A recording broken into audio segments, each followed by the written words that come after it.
Es una sola clase, pues muy larga, unas 3 o 4 clases, pero esa es la doctrina del Espíritu Santo y vamos a ver la obra del Espíritu Santo.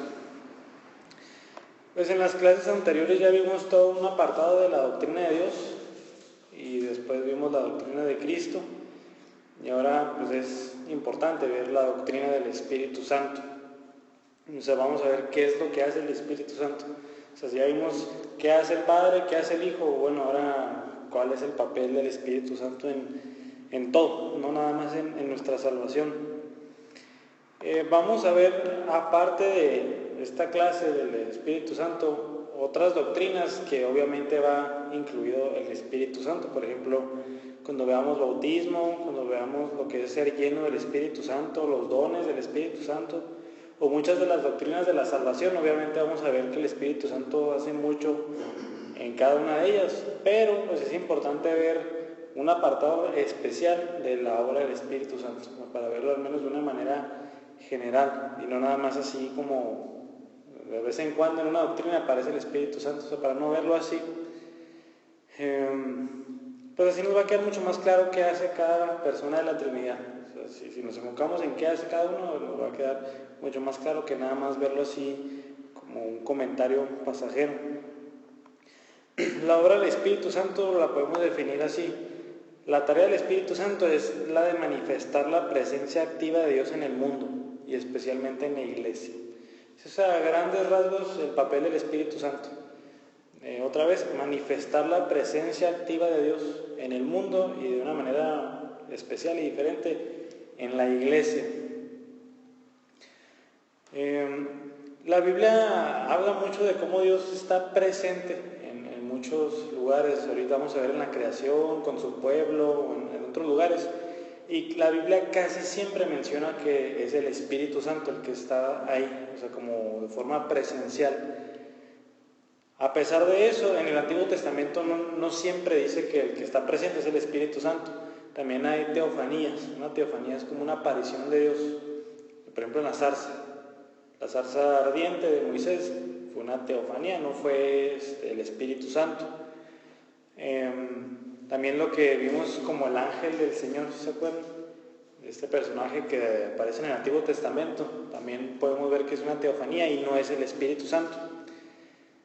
En el Nuevo Testamento, principalmente en los Evangelios, ¿cómo vemos a Dios manifestándose hacia los hombres? Obviamente en la persona de Jesucristo. Así es como nosotros podemos ver ahí a Dios presentándose. Pero vamos a ver que, o sea, después de que Jesús asciende a los cielos, esa clase que vimos no hace mucho, una vez que Jesucristo ya se va de este mundo, vemos que desde la iglesia primitiva hasta nuestros días, la persona de la Trinidad que está, o sea, que funciona primariamente como manifestándose su presencia, vamos a ver que es el Espíritu Santo.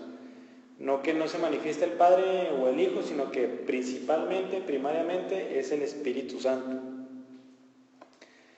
Vemos al Espíritu Santo muchas veces completando o sosteniendo una obra que el Padre ha planeado y que el Hijo ha llevado a cabo.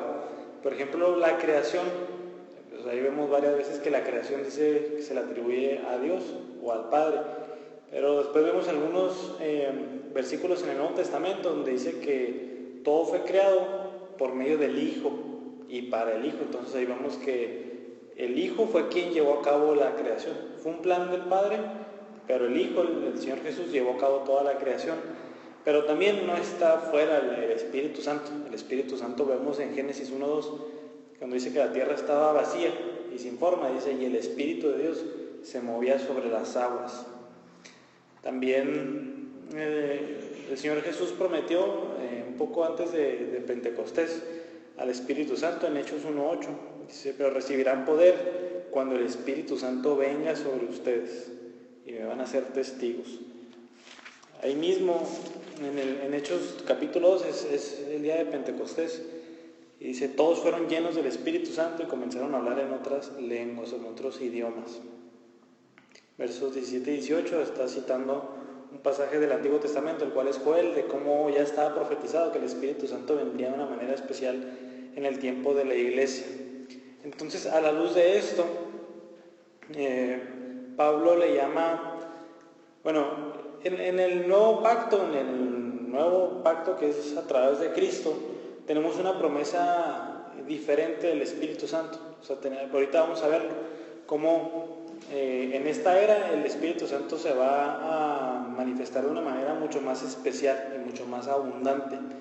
Por eso podemos decir junto con Pablo que el hecho de que el Espíritu Santo se manifieste de esta manera, vemos que es las primicias en Romanos 8:23 y la garantía en 2 Corintios 1:22 de la plena manifestación de Dios, una manifestación completa de Dios que nada más lo vamos a encontrar en el cielo. En el cielo es donde vamos a tener la presencia plena de Dios, pero en este momento las primicias o el anticipo o la garantía de eso que viene es la obra del Espíritu Santo. ¿Sí se acuerdan que eran las primicias? Lo vimos en el tema de la resurrección, que Cristo es las primicias de aquellos que van a resucitar. Se le llamaba las primicias porque las primicias son los primeros frutos de una cosecha. Entonces, si tú ves los primeros frutos y ves que el fruto es bueno, ya sabes que toda la demás cosecha va a ser buena. O si el fruto está malo, ya sabes que toda la cosecha va a salir mal. Entonces, Cristo es la primicia de la resurrección. Así como Él resucitó, así vamos a resucitar nosotros. Y ahorita la presencia del Espíritu Santo en este momento es las primicias de lo que vamos a gozar en el cielo. Apocalipsis 21 y 22 hablan sobre esta presencia que vamos a tener única y especial con Dios. Hay profetizado en el Antiguo Testamento mucho sobre el Espíritu Santo.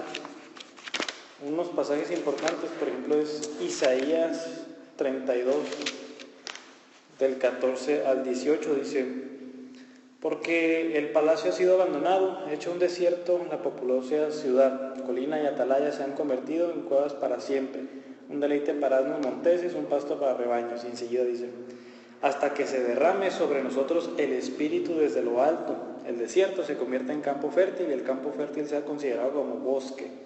En el desierto morará el derecho y la justicia habitará en el campo fértil, etcétera, etcétera. Entonces, si digan, pasa algo una vez que llega el Espíritu Santo, aquí Isaías lo pone como lo que antes era desierto, se va a volver campo fértil, lo que era campo fértil, un bosque gigantesco. También ahí en Isaías, en el capítulo 63, verso 10, nos habla sobre qué pasa cuando el Espíritu Santo ya no está presente y que más bien el Espíritu Santo se va. Isaías 63, 10 dice: pero ellos se rebelaron y afligieron su Santo Espíritu, por lo cual Él se convirtió en su enemigo y peleó contra ellos. En la Biblia muestra que es una tragedia que nosotros por nuestro pecado ahuyentemos o contristamos, es la palabra que usa muchas veces, al Espíritu Santo, porque pasan muchas nuestra comunión con Dios se empieza a perder, nos suceden cosas que no nos gustan porque el Espíritu Santo ya no está con nosotros. O sea, su presencia ya no está con nosotros. Y las promesas más famosas de la Biblia sobre el Espíritu Santo en el Nuevo Pacto lo encontramos en Ezequiel 36. Ezequiel 36, 27 y 28. Dice: porque dentro de ustedes pondré dentro de ustedes mi espíritu y haré que anden en mis estatutos y que cumplan cuidadosamente mis ordenanzas. Habitarán en la tierra que di a sus padres y ustedes serán mi pueblo y yo seré su Dios. Esta es una promesa que se repite en el Nuevo Testamento. Joel, sí, vamos a ver Joel porque no creo que lo veamos. Pues es importante que lo veamos mejor ya. Joel 28 y 29, que lo cita Pedro en Hechos 2, dice: y sucederá que después de esto derramaré mi espíritu sobre toda carne, y sus hijos y sus hijas profetizarán, sus ancianos soñarán sueños, sus jóvenes verán visiones, y aún sobre los siervos y las siervas derramaré mi espíritu en esos días.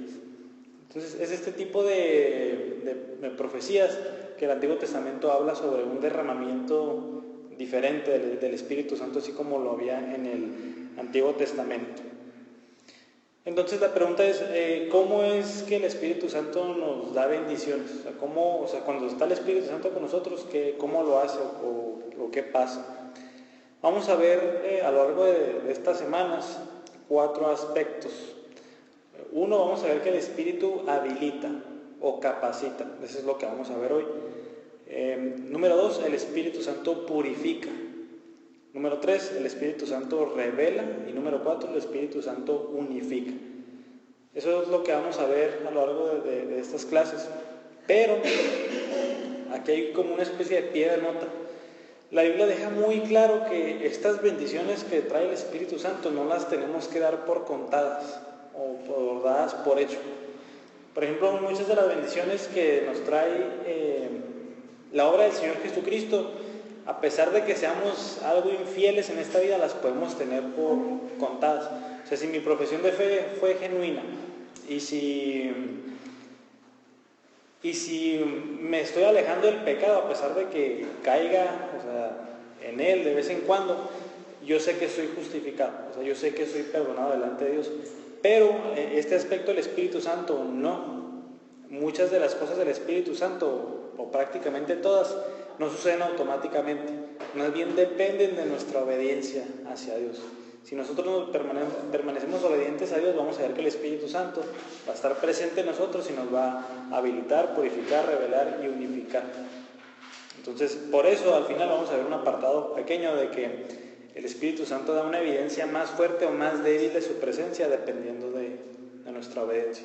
Otra vez, no se confundan, esto no es nada sobre la salvación, sino más bien es la obra del Espíritu Santo en el creyente, esa sí depende de nuestra obediencia. Entonces, pues punto número 1, vamos a ver cómo es que el Espíritu Santo habilita. Y en esto de que habilita, el primer punto es que da vida. El Espíritu Santo da vida. Lo interesante es que, por ejemplo, el Salmo 104:30 dice que el Espíritu Santo es quien da vida a todo ser vivo, animales, humanos, plantas, todo. Por ejemplo, aquí este Salmo desde el verso 27 está hablando sobre los animales. Dice, todos ellos esperan en ti para que les dé su comida a su tiempo. Tú les das, ellos recogen, abres tu mano, se sacian de bienes. Escondes tu rostro, se turban, les quitas el aliento, expiran y vuelven al polvo. Pero este es el verso clave, verso 30. Envías tu espíritu, son creados y renueva la superficie de la tierra. Entonces una acción del Espíritu Santo es que da vida. O sea, cuando algo nace, cuando algo viene a la vida, es por obra del Espíritu Santo. Y en Job tenemos lo contrario. Job 34:14 y 15. Dice, si él determinara hacerlo así, si hiciera volver a sí mismo su espíritu y su aliento, toda carne a una perecería y el hombre volvería al polvo. Entonces dice, si Dios decidiera traer a su espíritu de las vidas, ellos morirían. Entonces el Espíritu Santo, cuando viene a una criatura, vive, y cuando se va, expira o muere. Y no nada más en el ámbito físico. Esto es el ámbito físico. O sea, nada viene a la vida si no es por el Espíritu Santo. Ni nada muere si no es también por el Espíritu Santo. Pero también en el ámbito espiritual, el Espíritu Santo es el encargado de volver a hacer nacer a una persona. Juan capítulo 3 tenemos este encuentro entre Jesús y Nicodemo. Y le dice Jesús, versos 6 y 7. Lo que es nacido de la carne, carne es, y lo que es nacido del Espíritu, Espíritu es. No te asombres de que te haya dicho, tienen que nacer de nuevo. Entonces Jesús dice, todo lo que nace de la carne, pues nada más es carne, pero lo que nace del Espíritu es precisamente, o sea, ese Espíritu es espiritual. Y esto se habla en muchos lados. Un poquito más adelante en Juan 6:67.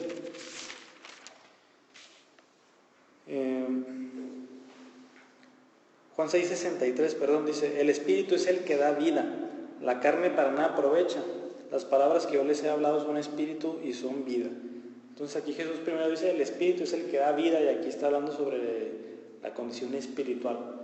Nadie más da vida espiritual, nada ni nadie más nos trae a la vida espiritual, sino es por obra del Espíritu Santo. Es interesante ahí que también se habla del Espíritu Santo como quien dio vida al Señor Jesús. Ahí al principio del Evangelio de Mateo, Mateo 1, versos 18 y 20. Mateo 1, 18 dice: el nacimiento de Jesucristo fue como sigue. Estando su madre María comprometida para casarse con José, antes de que se llevara a cabo el matrimonio, se halló que había concebido por obra del Espíritu Santo. ¿Cómo fue concebido el Señor Jesús en su carne? Por medio del Espíritu Santo. Verso 20 dice: pero mientras pensaba en esto, se le apareció en sueños un ángel del Señor diciéndole: José, hijo de David, no temas recibir a María tu mujer, porque el niño que se ha engendrado en ella es del Espíritu Santo. Entonces, quien dio vida al Señor Jesús en la carne, obviamente, la conclusión lógica es el Espíritu Santo, y ahí lo dice claramente. Como a todos nosotros. Como a todos nosotros. Inclusive, aquí el punto es como que inclusive al Señor Jesús como hombre, el Espíritu Santo fue el que lo engendró, quien le dio vida. Pero nosotros tenemos espíritu. Y los animales también los creó el Espíritu Santo. Pero eso no tiene espíritu. No, ahí vimos, ahí está la clase vimos cómo se constituye el ser humano. Y vimos que el ser humano se constituye de carne y de espíritu, o sea, de un cuerpo y de un alma. Y ahí vimos... Sí, pero, o sea, lo que ahorita, porque por ejemplo dices que los animales también los creó el Espíritu. Les dio vida, pues, quien les da vida. Ahí se habla mucho del aliento. Por ejemplo, ahí en Génesis, cuando está creando a Adán y Eva, ¿qué dice? Y sopló aliento de vida. Y aquí no es precisamente vida espiritual, sino la vida física, o sea, el poder para poder vivir. Y Romanos 8:11 habla sobre una nueva vida de resurrección. Se los quiero leer mejor. Romanos 8:11 dice: pero si el Espíritu de aquel que resucitó a Jesús entre los muertos habita en ustedes, el mismo que resucitó a Cristo entre los muertos también dará vida a sus cuerpos mortales por medio de su Espíritu que habita en ustedes. Esto habla de la resurrección de los muertos. Cuando Cristo vuelva y todos los que han muerto en Cristo resuciten y les dé un cuerpo nuevo, dice que esa es obra del Espíritu Santo. Así como el Espíritu Santo le dio un cuerpo glorificado al Señor Jesús, así se los va a dar a todos ustedes. Dice: si el Espíritu Santo habita en ustedes. Entonces, un aspecto que hace el Espíritu Santo es dar vida.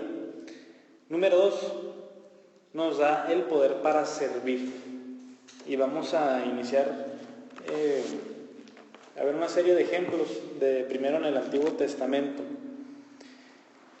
El Antiguo Testamento dice una y otra vez cómo el Espíritu Santo fue quien capacitó a ciertas personas para hacer cierta obra.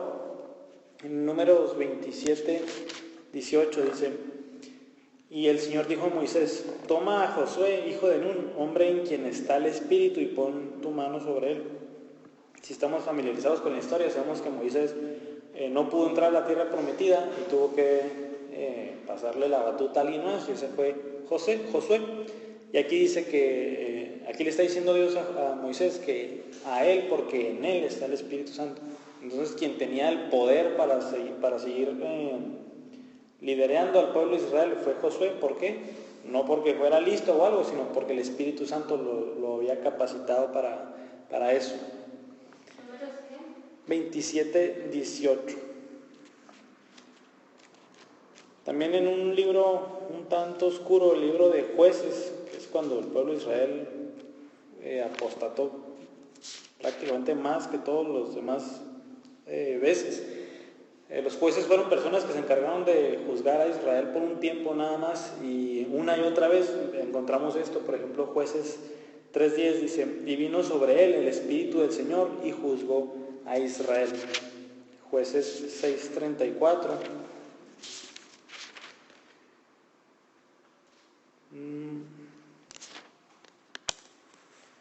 Dice: y el Espíritu del Señor vino sobre Gedeón, y se tocó la trompeta, y los de Abiezer se juntaron para seguirlo. Jueces 11:29. El Espíritu del Señor vino sobre Jefté, entonces Jefté pasó por Galaad y Manasés. Entonces, cada vez que Dios levantaba un juez para que juzgara sobre Israel, dice que el Espíritu Santo vino sobre él. Entonces, no se podía levantar nadie sin que el Espíritu Santo no llegaba sobre esa persona. Inclusive, un poquito más adelante, en 1 Samuel 11:6, dice que el Espíritu de Dios vino con poder sobre Saúl al escuchar estas palabras, y Saúl se enojó grandemente. Entonces, aún así, es complicado hablar sobre Saúl porque como que empezó bien y al final terminó muy mal. Aún así, a pesar de eso, para juzgar a Israel por mucho tiempo, dice que el Espíritu Santo vino sobre él.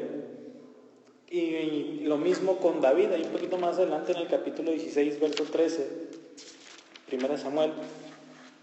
Dice: entonces Samuel tomó el cuerno de aceite y lo ungió en medio de sus hermanos, y el Espíritu del Señor vino poderosamente sobre David desde aquel día en adelante. Entonces, inclusive David, para reinar a Israel, ¿qué necesitó? El Espíritu Santo, no lo pudo haber hecho sin él. Inclusive, esto es algo curioso, si hemos leído ahí el Pentateuco, Éxodo, Números, a veces nos topamos con varios capítulos de nada más de cómo se hizo el arca, que se juntó tanto oro, que le hicieron de tanto largo, de tanto de ancho, y encontramos un relato muy grande sobre eso. Pero el Señor se tomó muy serio esto de hacer esa obra. En Éxodo 35:31 dice, hablando de Bezalel, un hombre que se llama Bezalel, dice: y lo ha llenado del Espíritu de Dios en sabiduría, inteligencia, en conocimiento y en toda clase de arte. ¿Para qué? Para elaborar diseños, para trabajar en oro, en plata y en bronce. Entonces, inclusive Dios tuvo que enviar su Espíritu Santo sobre una persona para que fuera como el encargado y el ingeniero de empezar a hacer su obra. Entonces, inclusive para eso. También cuando Israel tenía que luchar contra los pueblos, el Espíritu Santo tenía que estar sobre los israelitas. Fíjense en Isaías 63, 11 y 12. Dice: entonces su pueblo se acordó de los días antiguos de Moisés. ¿Dónde está el que lo sacó del mar con los pastores de su rebaño? ¿Dónde está el que puso su Santo Espíritu en medio de ellos? El que hizo que su glorioso brazo fuera a la derecha de Moisés, el que dividió las aguas delante de ellos para hacerse un hombre eterno. Entonces, ¿cómo pudo salir el pueblo de Israel de Egipto? Nada más porque el Espíritu Santo, aquí dice, estuvo con ellos. También, finalmente, hablando del Antiguo Testamento, hay muchas profecías de que el Mesías que iba a venir iba a estar lleno del Espíritu Santo. Una de las más famosas es Isaías 11, 2 y 3. Dice: y reposará sobre él el Espíritu del Señor, espíritu de sabiduría y inteligencia, espíritu de consejo y de poder, espíritu de conocimiento y temor del Señor. Él se deleitará en el temor del Señor y no juzgará por lo que vean sus ojos, ni sentenciará por lo que oigan sus oídos. Entonces, el Señor Jesús, ahorita vamos a verlo, ya estaba profetizado que él iba a estar lleno del Espíritu Santo para llevar a cabo su obra. Y antes de terminar con el Antiguo Testamento, hay que hacer un comentario. Muchas veces, hablando sobre que en el tiempo de la iglesia está profetizado que se iba a derramar el Espíritu Santo sobre todos, etc., se llega a pensar que en el Antiguo Testamento los creyentes no tenían al Espíritu Santo, como que nada más en estas maneras especiales que estamos viendo, pero como que en general los judíos no tenían al Espíritu Santo. E inclusive usan un verso en Juan para sustentar esto. Está en Juan 14, 17, dice, o desde el 16, dice: entonces yo rogaré al Padre y Él les dará otro consolador para que esté con ustedes para siempre. Este es el Espíritu Santo, dice el Señor Jesús. Es decir, el Espíritu de verdad, a quien el mundo no puede recibir porque ni lo ve ni lo conoce, pero ustedes sí lo conocen porque mueren ustedes y estarán ustedes. Entonces aquí dicen, nada más desde los apóstoles en adelante se tiene el Espíritu Santo dentro de uno. Antes, ¿no? El pueblo de Dios, antes de Cristo, no tenían este privilegio. Pero no podemos decir eso. El Espíritu Santo definitivamente estaba con los creyentes del Antiguo Testamento. Ahorita vamos a ver en qué sentido es diferente esto de este tiempo del Nuevo Pacto al Antiguo Pacto. Pero vamos a ver algunos versículos donde se dice que el Espíritu Santo realmente está dentro de alguien. Ahorita ya leímos uno, pero vamos a verlo desde esta perspectiva ahora, que fue Números 27 y 18, hablando sobre Josué. Dice: y el Señor dijo a Moisés: toma a Josué hijo de Nun, hombre en quien está el Espíritu Santo. Josué tenía el Espíritu Santo, o sea, no nada más lo ayudó, no nada más lo capacitó, no, el Espíritu Santo estaba dentro de Josué. Ezequiel dice lo mismo, Ezequiel 2:2. Dice: mientras él me hablaba, el Espíritu entró en mí y me puso en pie y oí al que me hablaba. También el profeta Daniel capítulo 4, versos 8 y 9. Dice Daniel: pero al fin vino ante mí Daniel, está hablando Nabucodonosor, cuyo nombre es Beltasar, como el nombre de mi Dios, en quien está el Espíritu de los dioses santos, y yo le conté mi sueño. Oh Beltasar, este es Daniel, jefe de los magos, ya que sé que en ti está el Espíritu de los dioses santos y que ningún misterio te confunde, declárame las visiones del sueño. Entonces aquí Nabucodonosor le habló a Daniel para que le interpretara su sueño.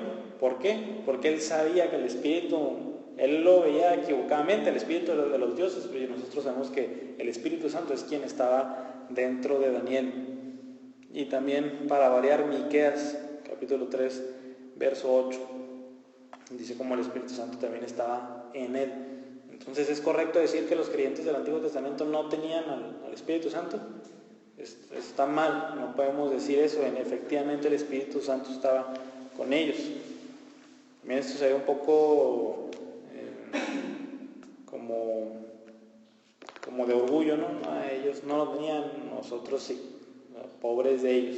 ¿Por qué dicen así, por ejemplo, en especial a él? Por su obra, o sea, por lo que iba a hacer muchas veces. Por ejemplo, Josué pues fue una figura muy importante porque fue el sucesor de Moisés. Entonces ahí especifica que el Espíritu Santo está en él, que es un creyente que va a liderar. Daniel, porque el ejemplo de Daniel fue en el exilio. Hablando de la historia de Israel, fue cuando de plano apostataron y fueron llevados al exilio. Y había muy pocos creyentes fieles, y uno de ellos, como que uno de los que resalta, era Daniel. Y aquí la Biblia hace el comentario de que en él está el Espíritu Santo, o sea, él es un verdadero creyente. Entonces casi siempre se hace el comentario por eso, porque resalta en este aspecto, porque iba a hacer lo otro, porque nadie estaba creyendo en Dios y él tenía el Espíritu Santo dentro de él. Es por eso que hace la mención, así de repente, de que en alguien está el Espíritu Santo. Inclusive antes de Pentecostés, que Pentecostés, acuérdense que fue cuando se derramó el Espíritu Santo sobre la iglesia, la Biblia nos habla de Juan el Bautista. Acuérdense que Juan el Bautista fue antes de que Cristo muriera, antes de que Cristo resucitara, antes de que fuera el evento de Pentecostés. Lucas 1:15 dice, hablando sobre Juan el Bautista: porque él será grande delante del Señor, no beberá vino ni licor, y será lleno del Espíritu Santo, aún desde el vientre de su madre. También un poquito más adelante vemos a Elizabeth. Dice: cuando Elizabeth oyó el saludo de María, la criatura saltó en su vientre, y Elizabeth fue llena del Espíritu Santo. Elizabeth es la madre de Juan el Bautista. Y un poquito más adelante, en Lucas 1:67, habla sobre Zacarías. Su padre Zacarías fue lleno del Espíritu Santo y profetizó diciendo, y aquí tenemos esta profecía de Zacarías. Entonces, ¿y de Pentecostés fue antes de que se fuera el Señor Jesús? Después. Después, sí. Sí, después. No, de Juan. Sí, o sea que antes de Pentecostés, antes de todo ese evento, tenemos a Juan el Bautista, a Elizabeth y a Zacarías. Por ahí también encuentran como conflictivo otro versículo de Juan, que es Juan 7:39, dice, pero él decía esto del Espíritu, que los que habían creído en él habían de recibir, porque el Espíritu Santo no había sido dado todavía, pues Jesús aún no había sido glorificado. Entonces aquí Juan hace este comentario y muchos dicen, aquí está claro que el Espíritu Santo no había descendido aún, no descendió nunca hasta este evento de... Obviamente aquí Juan está refiriéndose a Pentecostés, el Espíritu Santo todavía no había todavía no se había dado el Espíritu Santo. Pero no, o sea, obviamente aquí se está refiriendo Juan al cumplimiento de la profecía de Joel, que ahorita vimos que Pedro dice que se cumplió en Hechos 2. Ahí fue cuando se derramó el Espíritu Santo de la manera en que ya estaba profetizado sobre el nuevo pacto. Pero aquí se hace una distinción en la presencia como más... Es más plena la presencia del Espíritu Santo porque Jesucristo ya compró nuestra salvación, porque Jesucristo ya cumplió su obra, a la presencia del Espíritu Santo que había en los creyentes del Antiguo Testamento. Es que esa es la característica del nuevo pacto, la presencia del Espíritu Santo de una manera diferente. Por eso ahorita que leímos 2 profecías, que mi Espíritu Santo habitará en ustedes, o la de Joel, que derramaré mi Espíritu sobre ellos y harán esto y harán lo otro. Entonces es más bien el cumplimiento de esta profecía de una presencia del Espíritu Santo diferente, de una presencia del Espíritu Santo mucho más plena y mucho más explícita sobre los creyentes. No que no tuvieran al Espíritu Santo, sino que las profecías decían que iba a venir el Espíritu Santo de una manera diferente y mucho más plena sobre los creyentes del Nuevo Testamento. En este sentido, el nuevo pacto es mejor que el antiguo pacto, pero no quiere decir que sea mejor porque no había Espíritu Santo. Es mejor porque se derramó el Espíritu Santo de una manera más plena sobre los creyentes del nuevo pacto. Acuérdense que ahí en Hebreos mismo dice que el antiguo pacto se anula para el nuevo pacto, uno mejor. Así se le dice al nuevo pacto, uno mejor. ¿Sí queda claro eso? Ahora vamos a ver el Nuevo Testamento. Y obviamente la figura que resalta como alguien en que habitó el Espíritu Santo, obviamente es el Señor Jesucristo. Cuando el Señor Jesucristo fue a bautizarse, ¿qué fue lo que pasó ahí? Abrió primero el Padre, este es mi Hijo en quien me complazco, en quien tengo mi complacencia, y lo que pasó después, el Espíritu Santo descendió como paloma sobre él. Y hablando sobre este evento, Juan el Bautista dice: vi al Espíritu Santo descender del cielo como una paloma y permanecer sobre él. Juan 1:32. También cuando se habla de que Cristo fue al desierto, ¿quién se acuerda cómo dice? ¿Cómo fue al desierto Cristo? Sí, guiado. Guiado dice, creo que en Mateo, pero en Lucas 4:1 dice: Jesús, lleno del Espíritu Santo, volvió del Jordán y fue llevado por el Espíritu en el desierto. Entonces, guiado, dice Mateo, y Lucas dice lleno del Espíritu Santo. Jesús estaba lleno del Espíritu Santo cuando fue a ser tentado. Y cuando volvió del desierto, de sus tentaciones, dice Lucas 4:14, Jesús regresó a Galilea en el poder del Espíritu, y las nuevas acerca de él se divulgaron por toda aquella región. Algo bien importante es lo que Lucas relata a continuación, ahí un poco más adelante. Voy a leer el pasaje para que nos quede claro. Dice: Jesús llegó a Nazaret, donde había sido criado, y según su costumbre entró en la sinagoga en el día de reposo y se levantó a leer. Esta era una práctica de las sinagogas, o de la lectura del Antiguo Testamento. Dice: le dieron el libro del profeta Isaías, y abriendo el libro halló el lugar donde estaba escrito, y aquí se va a citar Isaías 61, 1 y 2. Ese pasaje, ahorita no se los dije, pero es uno de los pasajes que profetizan sobre cómo va a estar el Espíritu Santo sobre el Mesías. Y dice aquí: el Espíritu del Señor está sobre mí, porque me ha ungido para anunciar el Evangelio a los pobres. Me ha enviado para proclamar libertad a los cautivos y la recuperación de la vista a los ciegos, para poner en libertad a los oprimidos, para proclamar el año favorable del Señor. Cerrando el libro, lo devolvió al asistente y se sentó, y los ojos de todos en la sinagoga estaban fijos en él. Imagínense, ¿qué va a pasar? ¿Qué va a decir el Señor Jesús? Dice enseguida: y comenzó a decirles: hoy se ha cumplido esta escritura que han oído. Y ahí es lo que siempre dice mi papá. Dice: todos hablaban bien de él y se maravillaban de las palabras llenas de gracia que salían de su boca, y decían: ¿no es este el hijo de José? Ahí continúa el relato. Entonces aquí Jesús se atribuyó mucho, si se fijan. Curiosamente, obviamente, en la soberanía de Dios, leyó ese pasaje, ese día en particular, y dice, en este momento se está cumpliendo esta profecía. ¿En quién? Obviamente, en mí. Lucas, en el capítulo 4, como que está fascinado con esto del Espíritu Santo, y continúa diciendo ahí más adelante cómo empezar a expulsar demonios y todo, y cómo en el poder del Espíritu Santo. Entonces Jesús toda su obra la hizo lleno del Espíritu Santo. La razón por la cual el Espíritu Santo moraba de esa manera en Cristo se relaciona con el punto que les dije ahorita, porque que en alguien la presencia del Espíritu Santo, obviamente en un creyente, la presencia del Espíritu Santo depende de qué, de la obediencia, de cómo agradamos a Dios. Imagínense en el Señor Jesucristo.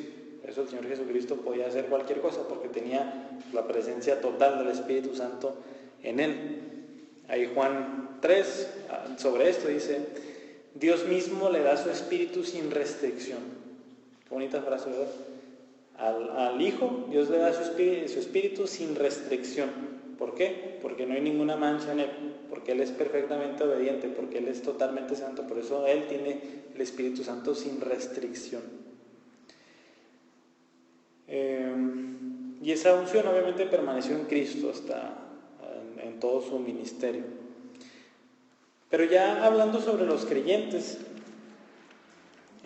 Jesús mismo dijo, ahorita lo leímos en Hechos 1:8, pero recibirán poder cuando el Espíritu Santo venga sobre ustedes. Eso se cumplió en Hechos 2.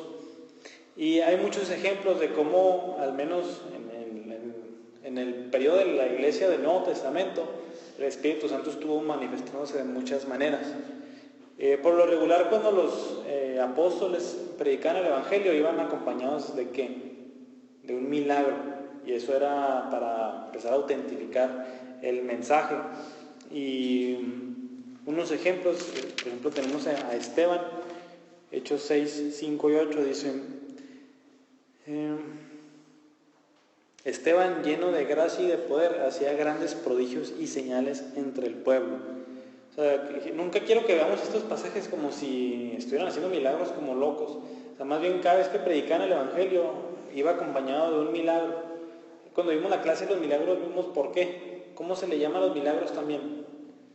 Como señales. ¿Y qué es una señal?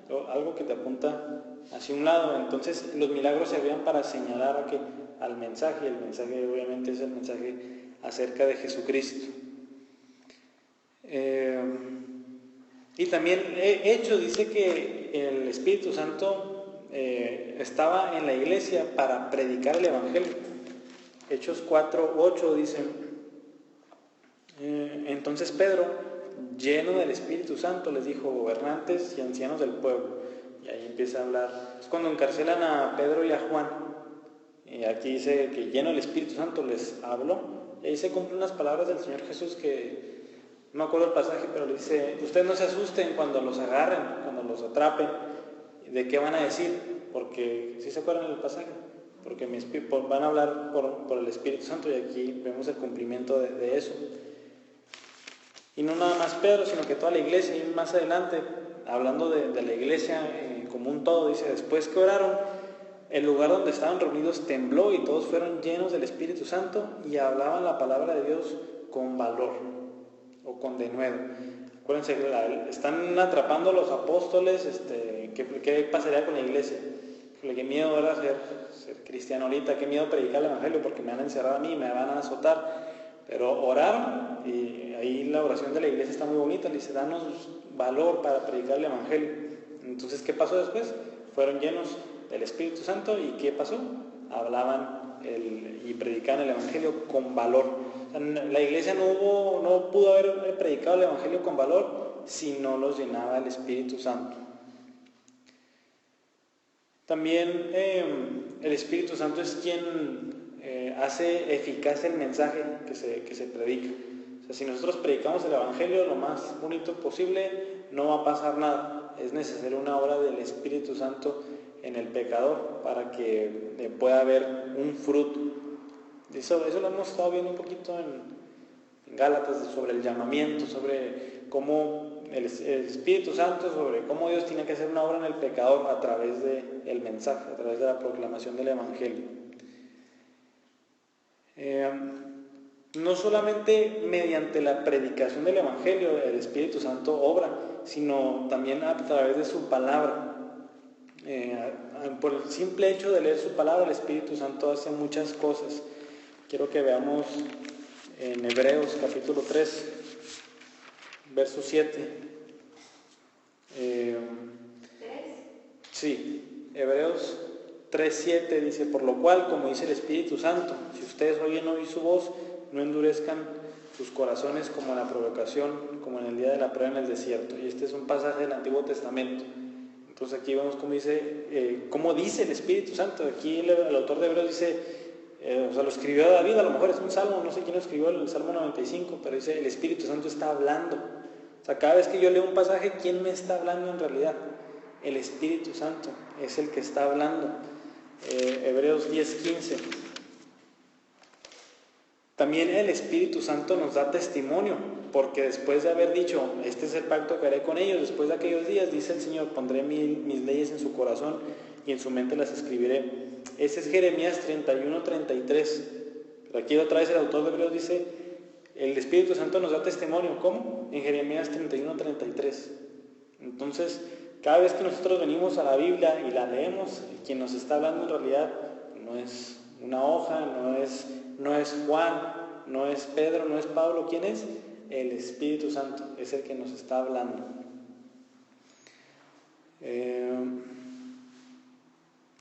También aún no estoy seguro si vayamos a ver una clase sobre los dones espirituales, porque es larga y a lo mejor no es tan importante como otros temas que debemos de ver, pero al menos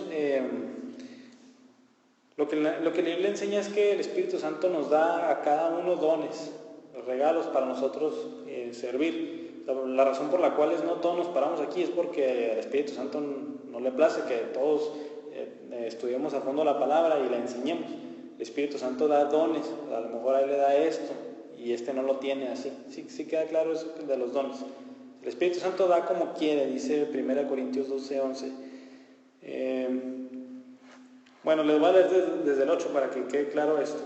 Pues a uno le es dada palabra de sabiduría por el Espíritu, a otro palabra de conocimiento según el mismo Espíritu, a otro fe por el mismo Espíritu, a otro dones de sanidad por el único Espíritu, a otro poder de milagros, a otro profecía, a otro discernimiento de espíritus, a otro diversas clases de lenguas y a otro interpretación de lenguas. Así queda claro ahí cómo el Espíritu Santo le da a cada uno como él quiere. Pero dice el verso 11, pero todas estas cosas las hace uno y el mismo Espíritu, distribuyendo individualmente a cada uno según su voluntad. Entonces, ¿quién dice la Biblia que es quien reparte los dones? El Espíritu Santo. Y dice cada uno según su voluntad. Aquí nos recuerda que el Espíritu Santo, ¿qué es? Es una persona, según su voluntad, no es una fuerza. Las fuerzas no tienen voluntad. Las fuerzas también tampoco se entristecen, así como ahorita leímos que el Espíritu Santo se entristece. Entonces, aquí otra vez un versículo que nos habla sobre el Espíritu Santo como persona, porque Él da los dones de acuerdo a su voluntad.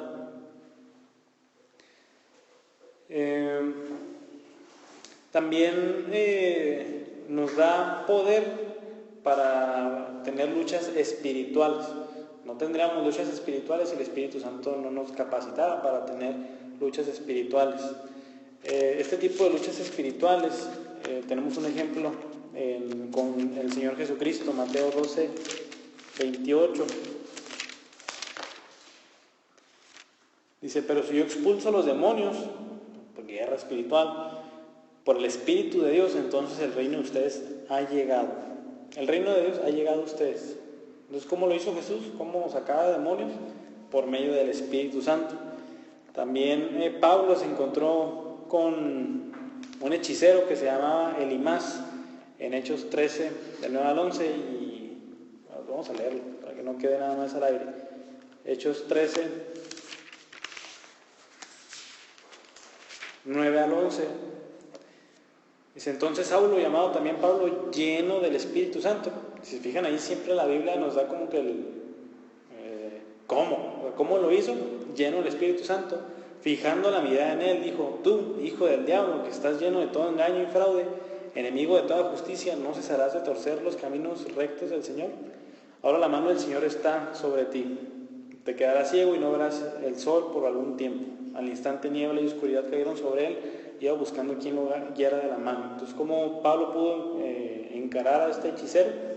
Lleno del Espíritu Santo nada más.